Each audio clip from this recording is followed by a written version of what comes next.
Everyone. So today I'm just gonna rank NHL teams off seasons from S to F. So here's my list. This is just the Pacific Division. So S is like really good off season, and then going down. I don't have any teams in F, but going from here. So I'm gonna start with the Flames. They signed Zane Parekh, they drafted Zane Parekh, which will be probably the best offensive defenseman in that draft. They also drafted Andrew Basha, 28th overall. So he was projected to go higher than that, but he kind of fell. I think he should be really good. A little bit of lore. I actually played against him a couple years ago playing hockey, but crazy that he made it to the NHL now. They also traded Mangiapane to the Capitals for a second. I thought that was a great trade. After watching Mangiapane for the last year, I did not think this guy was very good or that he had like any value. I thought maybe they could get like a fourth round pick for him. So a second, and we'll take that for sure. They also traded Markstrom to the Devils for a first round pick and Kevin Ball, who's a pretty good like third line defenseman. But the first round pick should be really helpful. For a 34-year-old goalie, it's quite a good return. So all right. So next up, we have the Edmonton Oilers in the S tier category. So they signed Jeff Skinner and Victor Arvidsson, each to $3 million deals for 1 year. They should add a lot of offensive depth to this team, and obviously Edmonton's already the best like offensive group in the NHL. So with these guys, if they both stay healthy, they both stay on their game, they could combine for about 50 goals, which would be insane already for this team. They traded Ryan McLeod for Matthew Savoy, who is going to be their best prospect now. Like his ceiling is easily the highest out of all their prospects they have. McLeod is like a third liner, but Buffalo wanted a roster player right now. I think it was definitely a great trade for them. I don't, if I was Buffalo, I don't know why you would make that, but they bought out Jack Campbell. That had to be done. I think everyone knew that was coming. He had like an abysmal 2 seasons with Edmonton. He played like 3 games this season with them. Yeah, that had to be done. They needed the cap space back, so solid move there. Next, they signed Leon Draisaitl to an 8-year extension worth $14 million. So now he's the most paid player in the NHL, which is crazy.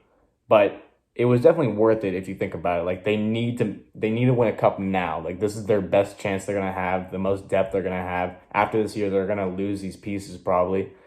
So if you look at it like that, definitely worth it. It's much better than letting him walk. I think that's a great deal.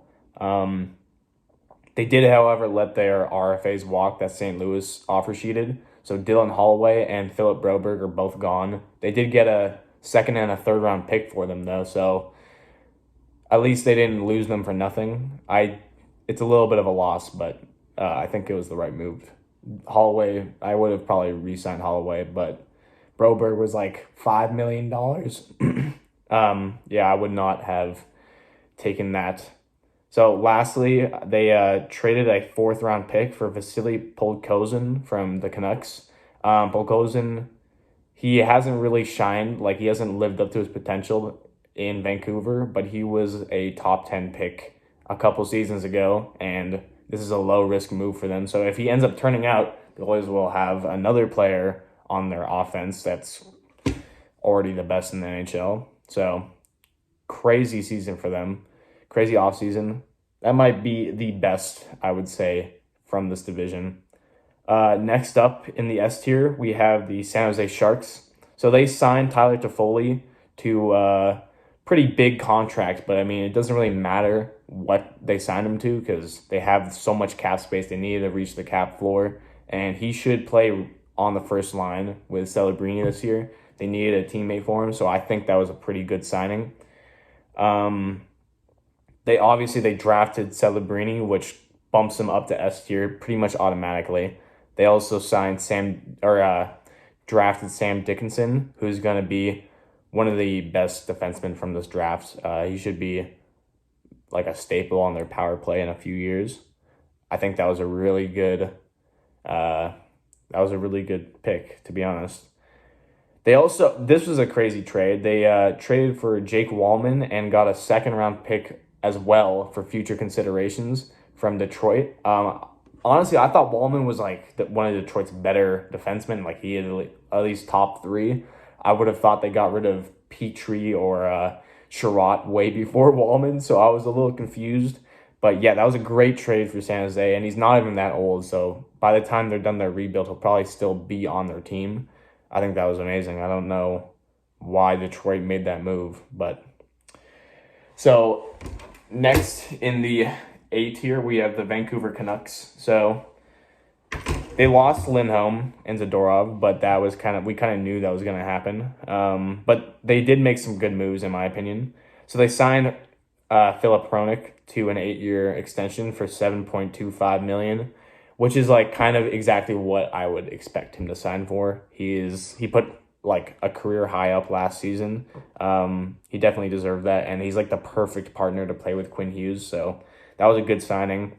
They signed Daniel Sprong to a 1-year contract worth like $900,000. Sprong, if you don't like really know, he's like one of the best fourth liners in the NHL. He has like an extremely high shooting percentage, but like they always utilize him on the fourth line, even though he's scored like 20 goals in the last couple seasons. It's just he doesn't really know how to play defense. But yeah, I think it's a really good depth signing. They signed Dakota Joshua to a 4-year contract worth $3.25 million. So it's kind of a cheap deal, and honestly, I could see Dakota Joshua bumping up to like their second line this year. I think that was a great deal. They also re-signed Tyler Myers, 3 years at $3 million average. That's a decent deal. Obviously, he was getting paid way too much before, but $3 million average, that's kind of exactly what you would expect from him. I'd say like the Canucks are like a A- or like a B+. So pretty decent offseason for them, though. Next, we have Chicago in the B tier. So they drafted Artem Leshinov, second overall, and he's going to be the best defenseman from that draft, obviously. So that was most teams now, they need a star defenseman and a star forward. So now they got Leshinov and they got Bedard. This team's going to be amazing in a couple of years. They also signed Teravainen and Bertuzzi. So now they actually have a pretty decent top six now if Hall stays healthy as well. So Teravainen, Bedard, Kurashev, and Bertuzzi. It's a lot improved from last year. I think Bedard this year, we're going to see I could see 90 points for him, like 40 goals. I think it's in the realm of possibilities there. So pretty solid offseason from Chicago. I liked every move they made. Honestly, they're like B+, but they could be A as well. Next for C, we have Vegas. So they lost Jonathan Marchessault, their captain, and that's pretty rough for this next season. That's a huge blow. And they just didn't have any cap space left to offer him. But I would have probably kept Marchessault and not re-sign Hanifin for as much as he wanted. Marchessault, he only signed for $5.5 million, and he is a 40-goal scorer this year. So they signed Hanifin, though, to an 8-year contract worth $7.35 million. I watched Hanifin in Calgary, and he's probably worth that. But I think you should keep your captain over that. Still a decent contract, though. I did like that they signed Victor Olofsson. He's I think the year before this one, he had 20 goals. They only signed him for 1 year, $1 million. So they lost a lot of depth this offseason, but signing him, it could be a move that turns out pretty well for them. I'd give them a C- though, just because they did lose a lot, and really only added one person. So I'm kind of scared for Vegas this season. I don't think they'll make the playoffs, but we'll see. So in the D tier, I have two teams. So we'll start with the Kings. They signed Warren Fogle for 3 years at $3.5 million. I think that's a pretty good deal. I thought Vogel was going to re-sign at Edmonton, but he said that he wanted to win, so he went to the Kings. I don't understand that at all. I guarantee you that the Kings aren't going to make it past Edmonton. It's been 3 years in a row they've lost to them, but you do you, man, I guess. It's a pretty good deal for LA, though, so he'll be a solid third liner. He could bump up to the second line.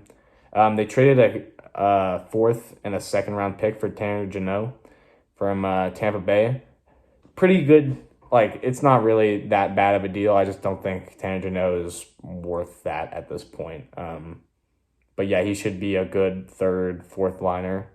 Hopefully, at least a roster player for that. They also made a pretty big trade, trading Dubois for Darcy Kemper to Washington. So they had to get rid of Dubois, obviously. I mean, he was pretty awful last season. But for Kemper, I don't know. Now that he's their starter, he was not very good last season. I don't know how it's going to go for them. I'm kind of worried about their goaltending situation. But yeah, that's why I'm kind of going D. I don't think this was a great offseason for them, and they might be worse than last year. The Fogle signing was good, though. So I guess there's that. So the last team for the Pacific Division is the Anaheim Ducks in the D tier. Honestly, they really did like pretty much nothing this offseason. They re-signed Oscar Dansk, who's just a prospect goalie that they have. And they drafted Beckett Senek. So the thing, Senek was not supposed to go that high in the draft, and they obviously think that he's really something, but there was better players left on the board, I think. Like, they could have got Demidov, and that would have really bolstered their offense. So, I don't know, kind of questionable why they didn't do anything this offseason, but they didn't get worse or anything, but I give it D just because I'm disappointed in that offseason for the Ducks. Yeah, I don't know.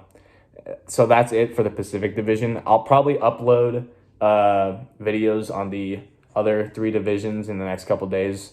This video took like quite a while though to research everything for. So anyway, that's it. Thanks for watching if you're here still, and like and subscribe.